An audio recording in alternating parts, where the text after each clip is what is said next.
Hi, my name is Varel. I'm a youth ambassador for Attentive Social Enterprise. I'm here today with two other youth ambassadors, Mia and Gori. And today we're going to be doing some opening moves with Montel, our coach. So over to Montel. Hi, how are you, Fred? I'm good, thank you. Excellent, okay. So Gori, would you like to go first? Yeah. You go first. Oh, okay. Sorry. Should I move? Hey, I'm not sure, sorry. F2 to F4. Varel, what do you think? Yeah, I think that's a strong piece to move first. Okay. Can I move my D pawn twice, please? D pawn, did you say? D, yeah.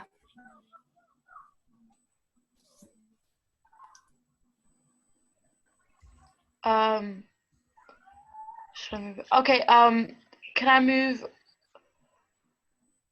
my B pawn from B2 to B4?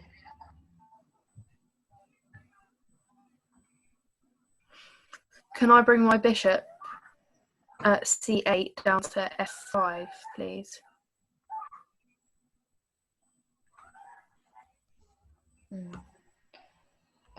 Should I move my knight? Can I move my knight actually? Of course you can. Okay. One, two. Why Wait, oh yeah. can't move your knight? I don't know. I got confused. So wait, can I move it to what? C3? Yeah. Can I move my D pawn once more?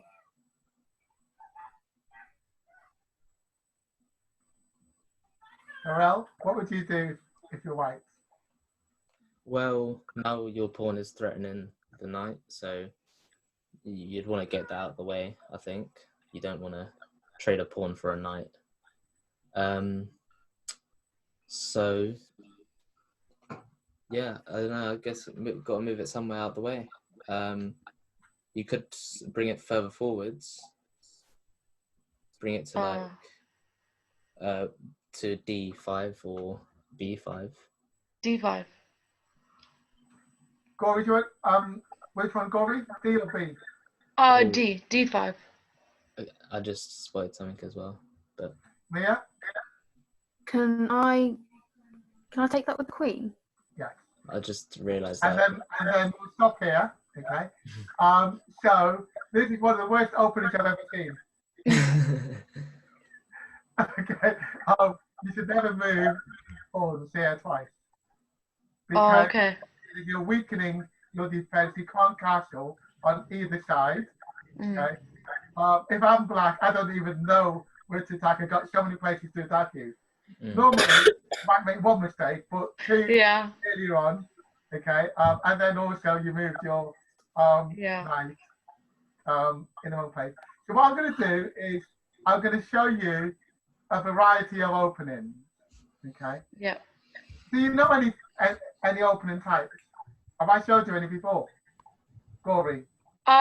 Yeah, I think it was like where I don't know what it's called. It's like a pawn, so you move two, and then the other. Okay, so let me walk you through some openings. First of all, you can either move your king pawn or opening twice. You want to be controlling way.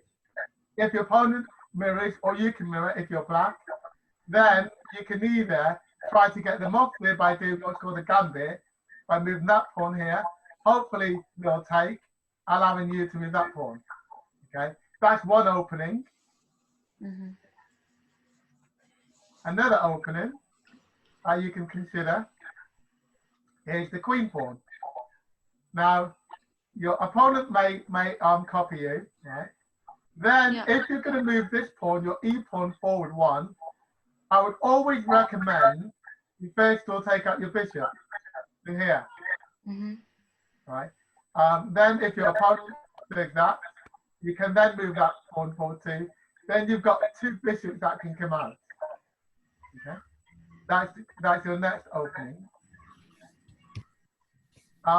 Let me show you the king's Indian defense and the queen's Indian defense. Okay, so if it's the king, that's the king side over here. If I'm white. and that's the queen side. That's the king side, that's the queen side. The Indian defense looks like this. Then you castle. And the queen side looks like this. And you probably move the queen to here maybe. And then you castle. Okay. That's another opening that you can consider. Another opening to think about, a very attacking one. It's something that's called the Italian game. I'll show you what that looks like.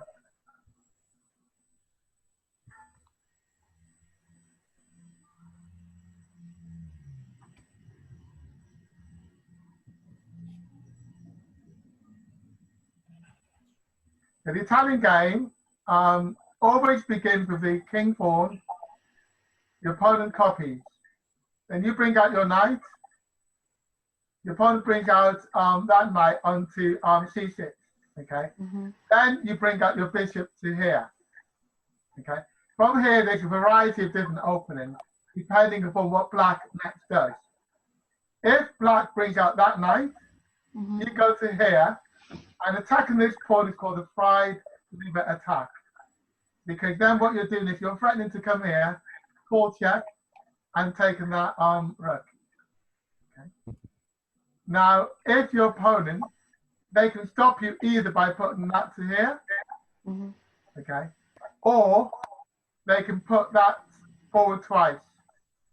Now, if you put that forward now, but you can still get around this anyway by moving that pawn. The knight moves, attacking that. Okay, then you probably move back to there. Okay. Or what you can then do, okay, so that's one opening. Let me show you another opening to begin with.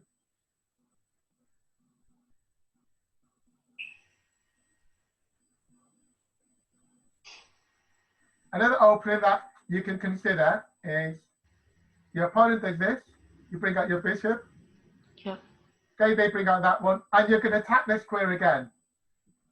So what you do is you move out that pawn, say your opponent does that, then you bring out your queen to here. And then that can come here and call check. Okay, forces them off that line. Okay, you got your pawn up, you know they can't castle on that side because they've moved the king. So then you can take out your knight, you can castle on that side and bring a lot of pressure to bear. Okay, let me just show you another quick opening.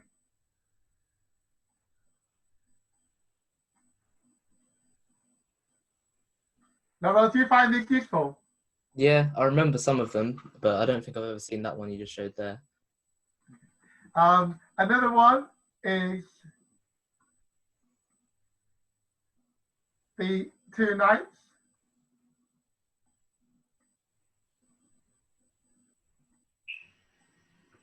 So what you do is both players bring out their knights, and then you bring out your bishop. So you can bring out either your bishop to there or to here. If it's there, it's pinning it against the king.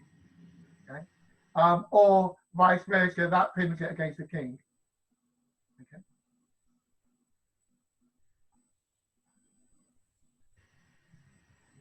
So you can see that with all these openings which I'm showing you, you're thinking about the actual opening and how many moves ahead on you. I'm going to show you one which I show Laurel, and he does know because he used it very recently. This one is called the King Gambit. So what you do basically is you want them to move off. So you move there, they take, you bring your king from coming to that square and calling check. And then you've still got control of these squares. So say, for example, they bring out their knight, and then you bring out that. Okay. So then you're able to threaten that and to take out your bishop. You can also take out these. So that can come out easily. Your bishop can take that pawn. That can come out. So that's quite a strong position, isn't it? You can castle here, but you would normally castle on this side of the board, like that. So then you would control the middle of the board, and you were the castle. Okay. So when you're opening, you should think about a variation of one of the types which I've shown you. Okay. Moves not to do. I did show you a few, not, and it includes the ones that you've actually done, but it's good to learn.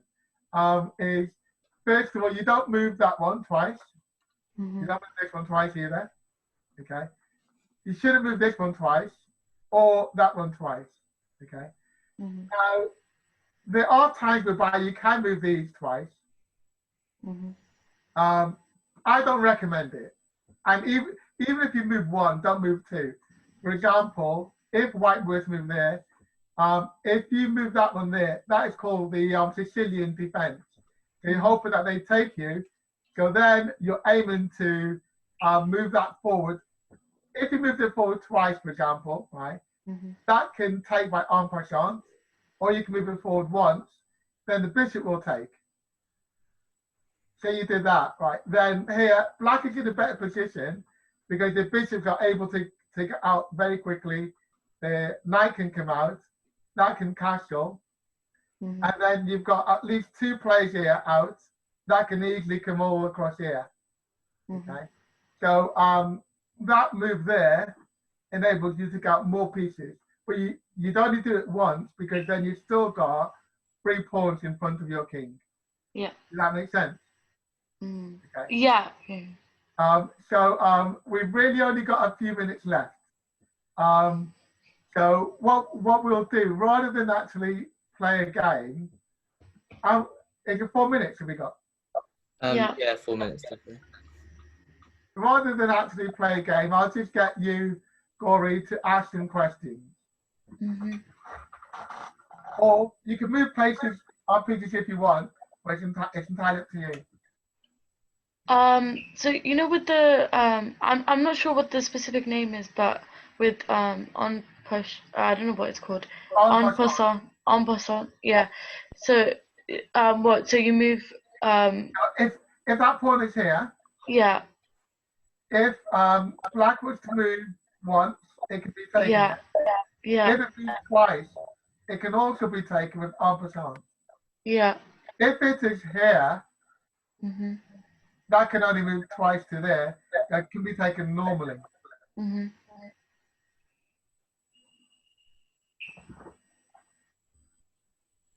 Okay. Also, I also want to see the one with the knights, where you take out the 2 knights. Well, yeah. Okay. So what you do is you'll still move your pawn forward here, and the reason is because you don't want to give up these squares to your opponent. Okay? So you move that first of all, and then you move out a knight. It doesn't matter which one you move first. But if you were to take out your king pawn, let me do it with the king pawn just to show you something. If you were to move your king pawn, and then you were to move the king pawn, then you move that pawn, that knight, then to move this knight, okay? Yeah. You can take that pawn. But that's not recommended. Okay. Okay?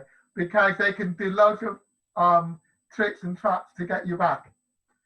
Okay? Because what they want is they want to be able to bring out this bishop and that knight. Okay? They can exchange, or they can move to here. Okay? Or they can let you take there. They probably would let you take. If you take, then that would take. Because then you got these 2 squares free. They'll castle, and then they'll have lots of rooms to take out the bishops, and the queen can also come out. So it's best not to take with the knight. It's not best to take that pawn at that time. Because if it's a very good player, it's called a gambit. It's like a gamble, right? They're sort of encouraging you to do that so they can get a better position. Yeah. Because what they want to do is try to dominate these squares, and these are called files. A long row is called a file. If you get rid of these, like that, and say that's been moved out of the way and that's been moved out of the way, and you got your knight there and you got your rook there, that rook is controlling this file, because once that goes to there, you want to try to get pawns away from the middle, Mhm. so that you can control a file, but not in front of your own king. You want to have a place so that you can castle, and your king is in the corner, and you've got at least 3 pawns there. Mhm. Okay. In front of your opponent's king, you want to take the pawns out. So if your opponent sometimes moves here with their knight, and your bishop is on the black square,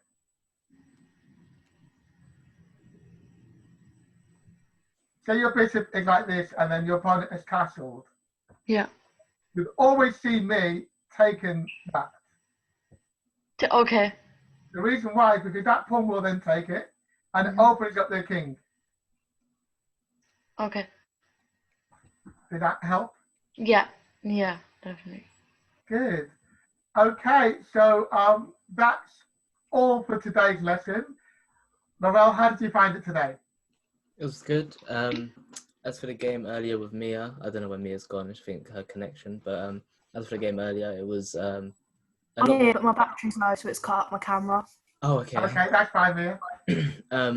But yeah, so the game earlier with Mia, a lot of stuff going on at once, and definitely what you were saying earlier as well, sort of thinking ahead, trying to learn to think ahead more than just one move, because that's all I can really do at the moment. I think Yeah. like, after And the it's interesting when I was telling you some of the possibilities, yeah. and I was suggesting some moves. Given you guys couldn't see what was ahead, could you? No, I can't remember what one thing I that couldn't. that you told Mia to do that I was just confused. Like, why the hell would you do that? Yeah, I think it was to sacrifice a piece so that your knight can jump in the middle and do Yeah, 4. yes, And when he told me yes. to move the rook as well, that was confusing because I wasn't sure why that was a good move, but it ended up being probably the best move I could have done in that situation. Yeah. So. Yeah. So yeah, one day we will definitely be able to see. But I can certainly definitely see a big improvement because you notice that what I was often doing is asking you both to move and play. And then I think more with Mia because obviously Mia's more of a student. Obviously, she's still learning some of the best options. Yeah. You know, saying, okay, you could do that, but think about doing this as well. Yeah. And there's sometimes you couldn't quite see why I was doing a different suggestion. Yeah. And then a lot of times I was thinking, Montel, don't tell her. Okay, so thank you very much for today, guys. Thank you. Thank you. Thank Bye. you. See you later. Thank you. Bye.